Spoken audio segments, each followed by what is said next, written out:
In this session, we want to build a truth table for that enabled Nand latch. So if I come back to Circuitverse, here was the enabled Nand latch that we did.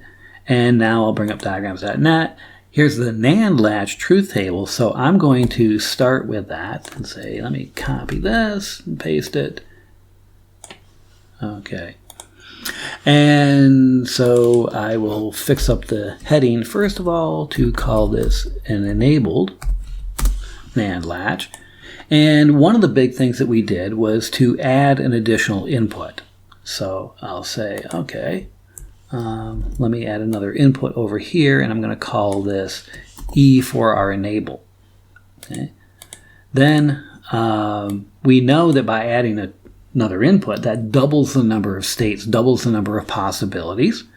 And so I can say, well, I guess I'll first say, first of all, is since it doubles that, I'm going to copy these two input states, combinations, and down here. And then I'll say, okay, for the first four of those, for the first subset, my enable is going to be a 0. So I'll copy and paste 4 of these. And then for the additional 4, it'll be a 1. Just like that.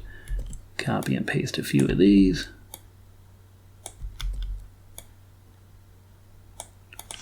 Okay. Now, we can think about the other thing that happened was when we added the enable by using nands here, not only did they allow or gate the other input, the set and the reset, to come through, but they inverted those, and that got rid of that weird active low stuff. So I'm just going to call this one set now, and I'm going to call this one reset, thinking that it's a 1 when it does its action as my preferred symbol. So what we found was when the enable was a 0, that closed the gate. It blocked my set and reset from coming through, and they ended up being in the memory state. So when I'm at 0, 0 here, I am going to, you know what, it's probably easiest just to redo these.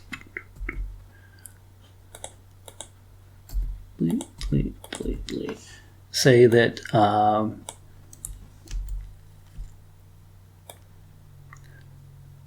that is in my memory state.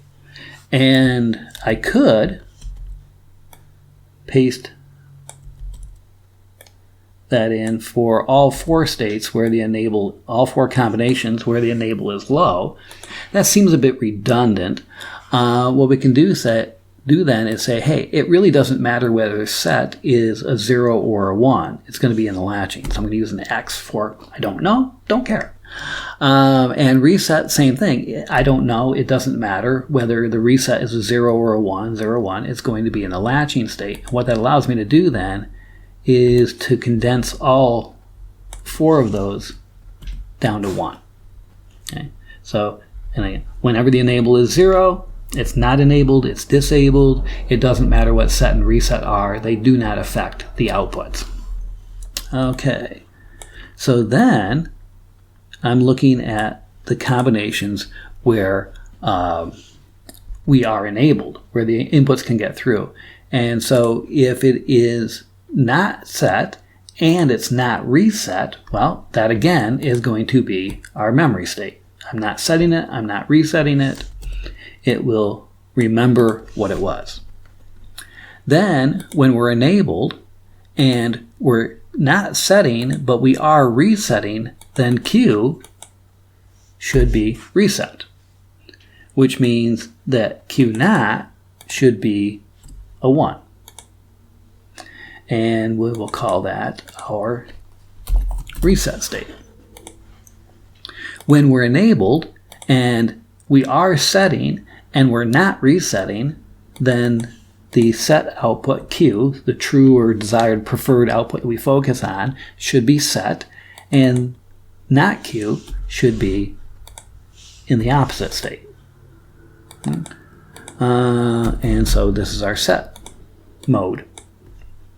And then finally, when we're enabled and we try to set it and reset it at the same time, that is our invalid state, and we found that, I guess I'll do it this way, both of the outputs became set.